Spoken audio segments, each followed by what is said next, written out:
Hello, everyone. Welcome. We have our Lemontrash here. Lemontrash has been active in the fandom since about 2015. It is best known as one of the moderators for the former OG G-Wing server. She is a four-time contributor of art and fanfic to the Rhythm Generation Gundam Wing zines and acted as graphics mod for two of them. On AO3, she can be found under the name Odamaki and is also the voice of the 12-episode long podcast Radio Meteor, which I highly suggest people going and seeing. You can also find that on AO3, the transcripts. When not overthinking a glorified toy commercial from the mid-1990s, she is cooking up a storm at home and painting jellyfish. Thank you so much. And it's all yours, Lemontrash. Thank you, thank you. You can call me Lemon, as we're all friends here. And I have got the chat open, so if anyone wants to drop anything in the chat as we go through, please just have at it. So, ooh, where's my clicker? So yeah, Box has done half my job for me. She's introduced me, Lemontrash, aka Lemon, Odamaki on AO3, do fanfic, fan art, and vents. When I'm not doing that, I am investigating food. Looking into food research, I like reading about food, I like eating food, just all things food related. And mentioning back to the zines, for the very first one, the 2019 world building zine, I wrote a disgustingly long letter about food and how cuisine, the sort of the culture of food, could develop in the Gundam Wing universe. And that was looking very much at what technology we have on Earth today, what we already know about food production, how that influences culture, cuisine, and the sort of evolution of societies, and how that might evolve further in a space colony setting. But the one thing that I didn't do, which I really probably should have, for that matter, was watch the show. I didn't go back and actually look through the show in any kind of detail as to what evidence we're given. I really just sort of ran with more of the actual real world. Wait, Mars here. I ran, and Amy's here. Hi guys. I was just saying that this presentation has been based off of a meta I wrote for the 2019 zine, which was looking at food and cuisine. But the one thing I didn't do for that was look at the show itself. So what we're going to be doing today is actually looking at what evidence there is in the show for things we can extrapolate about food and eating in the Gundam universe. And we're going to take it at face value. All right, we're not going to think about how the show was produced or the context of Japan at that time. We're just going to take it real face value. What is the show showing us about food, food sources, and food culture in Gundam Universe? And we're going to do that in sort of several sections. We're going to look at Earth first, because that forms primarily the first half of the show. Then we'll have a look at space, because that's equally important. And at the end, I'll just do a little roundup of how I like to take all this kind of meta, all this information, all this sort of quote unquote evidence, and then tie it into fandom work. So how can you actually take this away and do something with it other than that's a cool fact? So let's start on Earth. The show starts on Earth, and it starts in a very specific location. And very, very quickly, it shows us food. And what it actually shows us is primarily abundance. We see several parties. We see Relina's private school. And we see these kind of big events with lots of food. But interestingly, and goes not just for the Earth section, but throughout the entirety of the show, we see very few actual meals. And I think that's probably relevant. I mean, here's probably where like the meta of how the show is constructed comes in. It's food and eating is not really necessarily the focus of the show, of course, but for something that happens fundamentally every single day, and they actually do show a lot of consumption. They do show food, but they show very few actual meals. So put a pin in that and we'll come back to it. So here we start with Relina's party, Relina's school, and as I say, it's abundant, and it's not just abundant, it's luxurious. We get tropical fruits. So we've got pineapple, melon, red apples. Make note of those. They're going to be very familiar. Grapes, pears, bananas. We have what look like some sort of little blini pancakes topped with caviar, fried meat, some sort of tortilla. And a lot of these bottles, which could be fancy water, given that it is a boarding school, we don't know. Could be wine. I mean, this is a martini glass with some sort of liquid at the bottom. A mocktail maybe, but it's being poured out of a bottle. So it could be hard liquor for all we know at this party. Some really interesting, oops, there's Dan. Some really interesting stuff already emerging. We have Relina's big cake, and then we get a little glimpse down here of some sort of platter meals, and then what looks like really big castella sponge cake. And here's really the only two meals we see people sitting down to eat. We get one very brief shot of Relina eating dinner, just as Pagan brings her the letter that she then goes and interrupts the duel with. And this isn't her food, by the way. This is a massive floral arrangement. But again, we've got a kind of sense of luxury. We've got this big table. It's well set with the silver service. And she has a wine cooler on the table with a bottle in it. Again, could be water. This could be a water goblet, but she has a water glass here. So, process of deduction, maybe Relina drinks. Who knows? This is just, we're taking it at face value. This is what the show is showing us. We see this very confused meal at her boarding school as well. They've got a big basket of bread. They have bowls of soup concurrently with little plates of food, a bit like tapas, and then something which could be orange juice. Okay, so if they're not partying, what do we see people doing on Earth? Well, primarily we see them boozing. We see Trey's drinking, which I know the fandom likes to pick up on. He's drinking cocktails with the Rummerfeller crew. He's drinking wine by himself. We see Bunz in China waking up out of bed with some sort of bottle by his bed. So he's a heavy drinker. This could be wine. It could be baijiu, given that he's got a sort of standard tumbler next to him. I suspect it's more like that, which is a sort of grain or potato-based liquor. It's like kind of like a cross between Chinese wine and Chinese vodka. We see Zex and Noin drinking cocktails or wine in the world's saddest, most tragic little nightclub at Victoria Base. And then we have Howard drinking his moon viewing booze, and he very specifically refers to it as this. So it's probably sake, Japanese rice wine, because of how he refers to it. And if they're not boozing, then what are they doing? Well, they drink hot beverage and lie. That's really the only other thing and the only other time we ever see people consuming things. So obviously, Kathy at the circus, she's massively into her coffee. We see her drinking it. We have that awkward little scene between Wufei and Troa where Troa offers him coffee. And this is interesting because Troa very specifically says, this may be worse than you're used to. So extrapolating at face value from that, either the circus has spectacularly shit coffee, which given that Kathy grinds the beans fresh is surprising, or Space is well known for having superior coffee. And it's worth mentioning they're not in a coffee growing region at this stage with the circus. I think they're somewhere in Europe.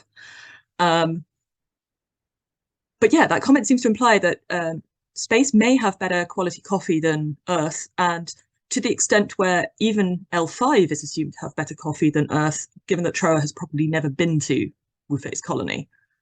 And then, of course, we see just before the apology tour, Hero and Troa also having some coffee.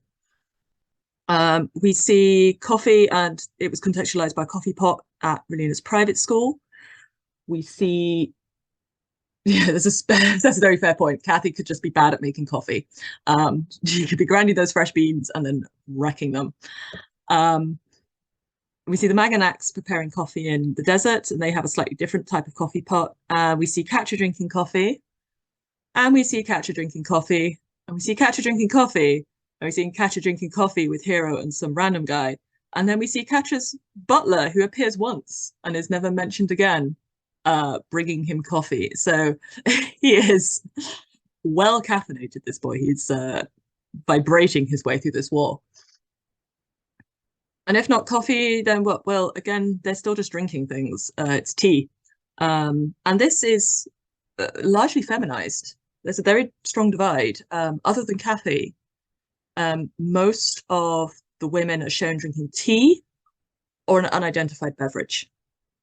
So we see Dorothy drinking tea. We see Relina being offered tea actually at this point where she's being sort of abducted to become queen of the world, and she refuses. So that could be an interesting extrapolation. They're trying to force her to be this one particular thing, and they're offering her tea, and she says, "No, I'm not a tea drinker. I'm not your tea drinking queen. I'm a wine swigging independent lady." And then we see Zex drinking this in a really rundown cafe. It could be tea, it could be coffee. This one I was a bit not sure about. It could be whiskey, but I doubt.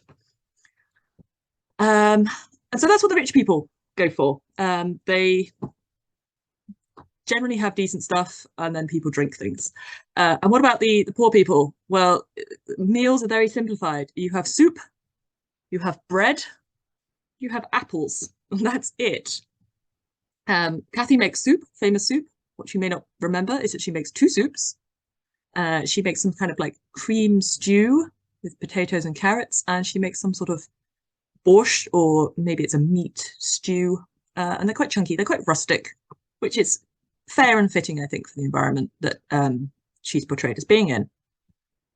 We see apples generally being bandied around, and there's one point where Catherine turns up with a paper bag with some bread sticking out of it and potentially apples at the bottom. And this motif of a female character turning up to help have a conversation to progress the plot, carrying a paper bag full of bread and or apples, is thematic, shall we say. It comes up a couple of times. So that's what they're eating. Where are they getting all this food from? And the answer to that is good question. I don't know. There are lots of panning shots of cities, of various locations, countryside, various different countries as well, and it is all wilderness. They very, very rarely show any kind of organized farmland or anything that is recognizable as organized farmland, because farmland has very particular patterns, and it doesn't matter really what type of farming you're doing. If you're looking at it from the air, it's kind of obvious what its use is, that somebody's using that for something. So unless they're doing primarily forestry, there's not a lot of identifiable large agriculture happening from any of the panning shots. We do see a few little snippets. We see a flock of sheep in the Maganak town, just wandering around, as I guess sheep do. We see this guy here ploughing or hoeing or raking paddy fields using an oxen. And then we see a few wheat fields, and I missed my very favorite screenshot because I was skimming through the series so quickly to get all of these images, which is of a single old man harvesting wheat using a scythe in an extremely large field, which is kind of impossible. It's such a, what's the word beginning with A, anachronistic display of agriculture that it really doesn't make an awful lot of sense. And I'm willing to forgive some things. I think, you know, flock herding like this in some areas still does happen. We do have big wheat fields like this. That does happen. And this type of ploughing or agriculture still does happen in some parts of Asia. And it's primarily areas where you've got very mountainous terrain, and just getting a tractor up there for either cost or maintenance or logistics is just impossible, or it's done by hand. But this is like flat as a pancake. This is the downlands, and these are big paddy fields. So it's interesting that he's using an oxen and that he's displayed using an oxen to do this work? Because this is heavy labor. And we know they have technology. We know how they have big ass machines. So why isn't he using one? And I think that's one of the key questions here. So on Earth, agriculture is A, small scale, and B, very basic. It's old fashioned. And there could be multiple reasons for that. Maybe everything has had to be given to the military. There's fuel and machinery shortages. They just don't have the equipment. They don't have the funds to access the equipment. It could be deliberate oppression, you know, feudalism of some sort, keeping people working hard on the land as a means of control. The means of production can be there, but be removed in order to actually maintain population control and political control. And that has happened multiple times across the world and across industry. Multiple feudal systems have used this. Maybe there's just no need. The rich people don't need it. They just do artisanal fun farming, and the poor people do it on a literally subsistence basis. This isn't actually for commercial. It's all for private or small scale community consumption. Or maybe there's actually been a massive skills loss for earth-based, specifically earth-based agricultural skill and technology. So maybe the kind of mega farming that we do now, very highly productive corporate commercial farming that we do now, is a business model and a skill set that has fallen by the wayside for whatever reason. That could be population loss. It could be deliberate removal of those kind of skilled laborers, or it could be translocation. Maybe all of this work has been moved somewhere else. Which means if you are on Earth, where do you go and buy your food? And the answer, as best as I can determine, again, looking at all of these this footage, is not at a supermarket. We don't see a single one anywhere. We don't see even anything in a background with lighting on it or signage on it that would make it even vaguely recognizable as a supermarket. On Earth, almost all commerce related to food in particular is shown to be these little rinky-dink open-air markets. And they're very run down. They're very old-fashioned. I mean, this is Sicily. So this is just down the road from Silvia Noventa's enormous estate. And people are selling very basic produce on not even proper market stands. Like this one doesn't even have it's got a leg missing. This has got a leg missing. This is like the worst market I've ever seen. We see this one somewhere in, it's near, I can't remember which episode it's from. I think it's near when Noin catches up with Relina. We see this brief glance of some stall selling pottery, but again, it's not even like a formalized market space, and they're small. There's not a lot in them. We see someone selling some sort of pickle or juice, and then another truck full of apples. We see a few points of yeah, this one here, so the main images here, these two are from Sicily, as I said. This one is from somewhere else, which I've forgotten. It's somewhere in Africa, I think. It's definitely not in Italy. We see a couple of places in China. So there's the shop that Bunt's gang are smashing around, and this is more like a sort of restaurant, which has jars of alcohol and some sort of could be radish, maybe, daikon radish sections in a basket. And we see this place where there's also the wheat farms, again, sort of slightly more organized, but fairly temporary basis, open air commerce of basic foodstuffs, primarily vegetables. We never see any meat being sold or anything like that. And then we get one glimpse in Russia of a fast food restaurant, where Relina then sees Un on the screen giving her little speech, and she turns her off. And they're selling burgers and drink and a hot dog. We see a couple of other shops in China. This is, I couldn't read the first character on this. If anybody could find out what this kanji means, I'd be appreciative. It's a Chinese one, I think, rather than a Japanese one, which is why obviously I struggled. This one means stuff. This one means market. So it's some kind of stuff market. This one I thought was fun. It's this is bouncing, flying, and then that's money. So it's probably some kind of bank or money lenders. But I liked it because this character is the same as the character in Wu Fei's name. So that's just a fun little Easter egg there. We have a few other little clues of what food source might be like on Earth because Duo talks about threshing and treading wheat, and he uses them as code words in a phone booth near a hospital in a military town.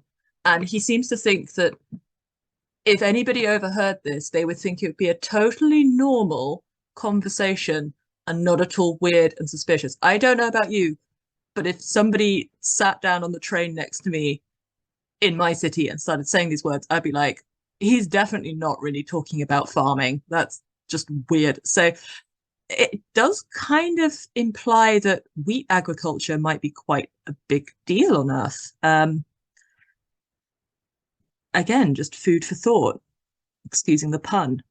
And then, of course, we have this wonderful image of Hero with a pineapple. And there's always been this little fandom debate. It's like, does he know what a pineapple is?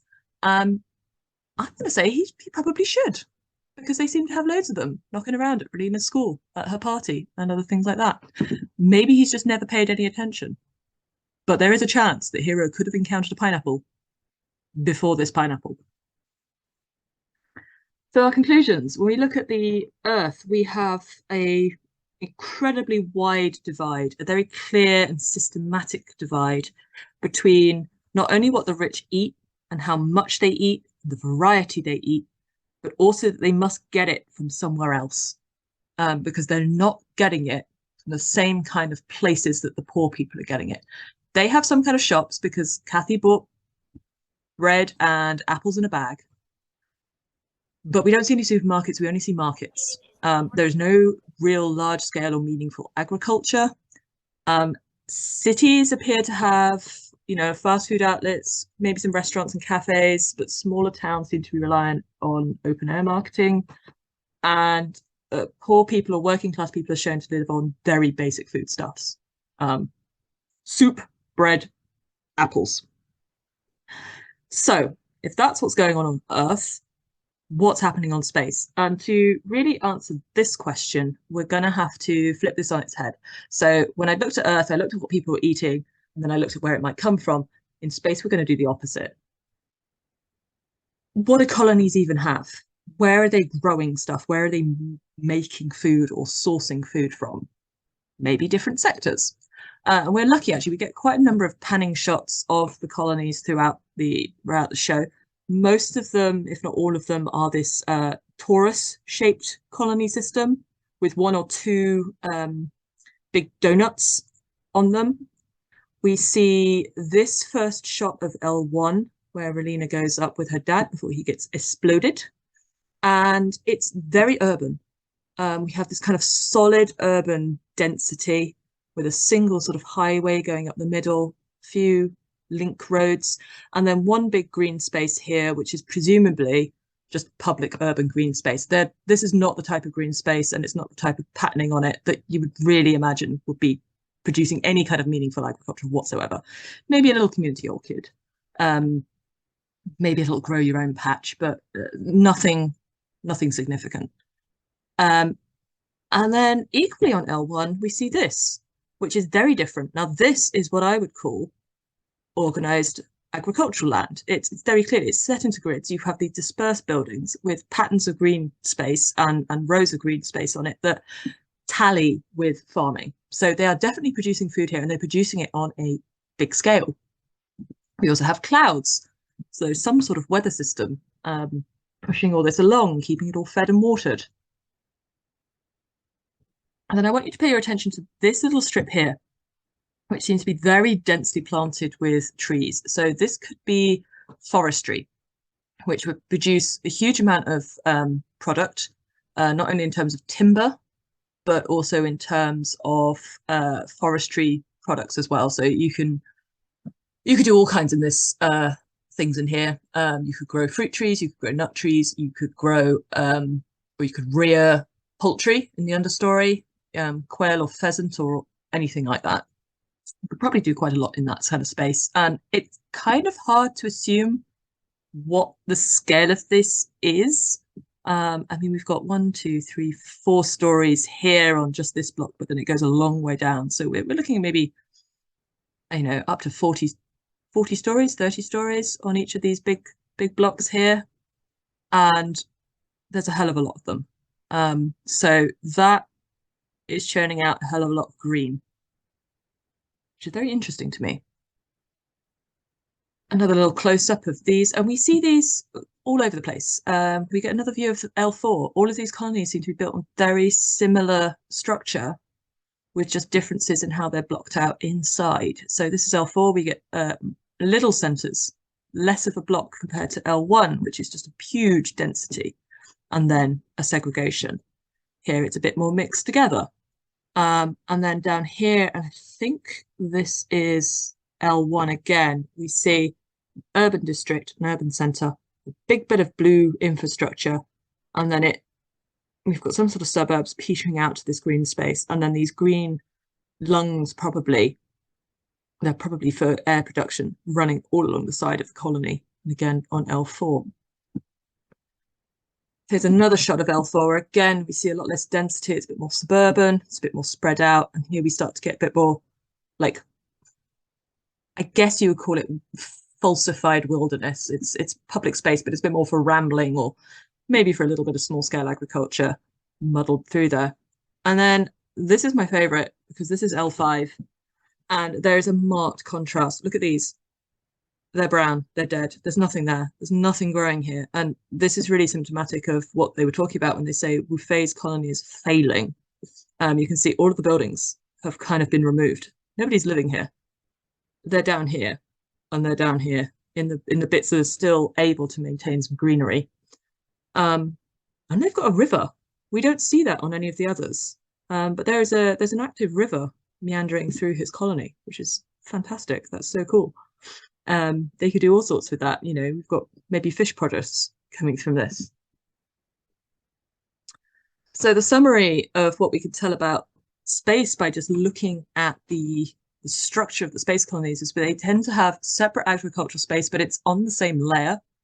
It's not hidden below decks. It's open. It's not necessarily separated from the habited areas by any hard layer, which is really interesting for biosecurity. What happens if your cows get sick or your plants get some kind of fungus and then you're transporting produce from those areas to your residents? How are you going to control that? How are you going to stop that from getting anywhere? It's got public green space. It's got some kind of forested lungs. We're seeing blue infrastructure, so ponds, lakes. L5 has a river. Richer colonies have more green space per capita, or they're just more dispersed. They've mixed it together more. And that's what we know. In which case, what about the food? What food do we see them eat in space? Well, for the first 20 episodes, we see one food. And it's this. It's our favourite little cabbage. And then we see one sad little drink that Duo drops on the floor just before they blow up Death Size. And that's it. That's the first 20 episodes. Pretty much everything before was on Earth, and then we get this cabbage. And this is the only thing we see for actually a really long time in the show in space. And to be fair, in space, most of the action is taking place around military battles, space battles, military bases, prisons. So not a lot of eating going on, but even so, it's a marked disparity, I think, between what we see presented about Earth and what we see presented about space. We see more coffee. The next instance we see are this random old couple drinking coffee, listening to, I think it's Zex making his speech. We see Duo and Katja having tea for once in Katja's fancy building on L4. We see this bar, which is fairly well stocked with liquor. So they are boozing in space. It's not just an Earth thing. We see a couple of little places. This is called Snack Mink. Just such a cool name for a bar. Underneath Alf Vision. I do love these little background details. So there's some kind of snack store here. And we see Duo, who's been clearly sat on the sofa for a while. He's got a pet bottle. It's empty. That could have been tea, could have been water. He's got a soda can of some sort. He's got a bag of chips. He's got a mug. So he's gone full beverage this time. And we've got Hildy with her paper bag of bread and apples. And she actually does this twice. You'd think once was enough, but no, she has another scene where she turns up with another bag full of bread and apples, nothing else. And then that's pretty much it, other than space drink, unnamed, unspecified space drink. Is it hot? Is it cold? We don't know. It's just space drink. It comes in this canister. You hold it. Everybody's holding it. They're everywhere. Everybody has space drink on multiple occasions. We don't know what it is. And that's it, really. There's only a few other clues. Duo knows what steak is.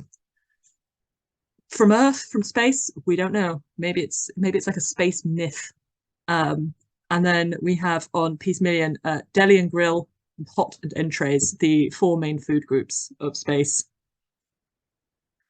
So our conclusions is if you're rich in space, you have coffee or tea.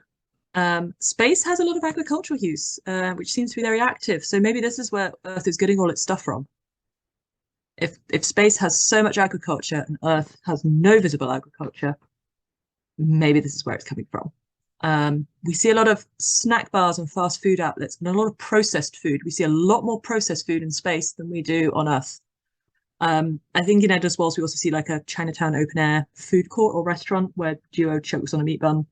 I didn't get through to Endless Waltz, so this is just looking at the main show, but the working class people are still living on very basic foodstuffs. We only ever see Hilde with bread and apples. No soup though, so Kathy's still living it larger and she's got coffee. So there we go. That's what the show is telling us. What can we do with that? How can we apply this? Or how do I apply it? Because this is my personal obsession. So what do I do with this? And why bother? Because we could just argue, oh, these are just sloppy animation shortcuts. You know, apples are easy to draw. Coffee is easy to draw. They're generic choices. What is food? It's ABC of children's picture book choices of what we decide to show as food. Hamburger, apple. It could be inconsistent writing. Just slap something down. We don't care. We got to get our war story told so we can sell some plastic toys. And it does, at the end of the day, it doesn't matter. It really doesn't. But that's kind of the fun. Accepting these constraints, taking what we're given at face value, following that thread, and see where you end up. And this is where I like to bring in like world building. You know, food and access to it is so fundamental to how people actually live their lives and make choices about how they live their lives, whether they do that consciously or not. So how are your characters actually looking after themselves in the place where they live? Is it easy or is it difficult? You know, if they're living in a village on Earth, based on what we see in the show, there's no supermarket. So are they having to make daily trips to get food? Are they having to actually contribute labor to the local farm production to actually get their share of food? How are they functioning? What are the consequences of that? If Gio is in your story, he's in a village on Earth and he has to go to an open air market every day. What are the consequences of that? Does that change things? If he has, I don't know, if he's having a bad day and he just wants to stay at home and lie on the floor and cry, but he has to get up out and go and get food, does that change his course of the narrative compared to if he could just sit there and dial Deliveroo? How does that impact on other characters who then might be involved? You know, many works already do this. You know, we already have these sort of fandom tropes that, you know, food on Earth is better, or, you know, we're missing a good coffee because we're in space, which is actually now contrary to what the show is telling us. Duo really likes steak and, you know, all the fun we have with writing pineapple crack. But we can do more. We can do more. We can take this even further to extremes. So thinking about your action story, so you've got some plot driven. An army marches on its stomach. So where are they getting fed from? How is the Alliance getting its supplies? Are they adequate? Is it a point of morality or a point of attack? You know, are you controlling a population through food? Are people on Earth more reliant on foraging or hunting? We do see Trey's shooting people. Well, yeah, we see him shooting people. Sorry, we also see him shooting birds symbolically, but that could be it. If you have oppression from a military, do you start getting bread riots? You know, people protesting or raiding stockpiles? Are people black marketeering, or are there consequences? For example, straight up running out of food and everybody starving because your army's eaten it all. You can color in more of the backstory. So, the perennial questions. Where did L2's food shortage come from? Was it unfortunate? Was it a natural disaster because they had no biosecurity? Was it engineered? Wufei's colony, given how run down that was, is it actually rich and powerful, or was it just hungry? Did Wufei experience childhood hunger potentially to the same extent that Duo did, but it was just much more equalized across all of his colony? Is L1 characterism by urbanism with limited fresh produce because it's all getting shipped to Earth? You decide. You can take any of these points you see in the show and apply them how you so wish. You can use this to highlight contrast between characters. So everybody knows red apples because there are red apples in space, there are red apples on Earth. Everyone's familiar with them. But what's different? Expectation of access to green space or growing space? Is it controlled? Is it free for all? Are people expected to grow things at home? Is that something that spaces do? Do they all have little salad producing stations in their houses? What does it say about them, or how does it guide their behavior? So do L2 people share more? Do L5 people share more because food is so limited, and green space is so limited? Logistics. There are no supermarkets. Where do they go? How does that change the scenes that you're presenting in your stories? Are they familiar with these places? Has anybody ever seen a supermarket, or is it completely alien to them? Because the colonies, generally speaking, are much smaller environments. So maybe you don't need supermarkets at all. Maybe you can just truck everything to small scale distribution on a daily basis, if fresh food is plentiful. How does that affect your story? You can deepen characterization. So if all apples in space are red, what happens if you give Duo a green apple on Earth? Does he get pissed because he's waiting for it to ripen and then it just goes off? If Relina's used to fresh food, how does she feel about colony food if it's all, restaurant based but fast food? Comedy potential, what do you mean a pineapple's edible? I thought it was just a fancy table decoration. You see Dorothy eating green apples. What a weirdo. Apples are red. Everybody knows that. And you use it as a lens or a metaphor, of course, as well, just as you can for anything. Witchbox knows well, because we wrote about rice for the more recent zine. It was not just any rice, it was gay longing rice. And that's kind of it. If you're interested in reading more, my very, very long food meta is available on Archive of Our Own. If you look me up, Odamaki, it'll pop up, or it's within the Rhythm Generation collection. I think that's the word that you use on AA3. It's dropped in there for the 2019 edition. And that's it.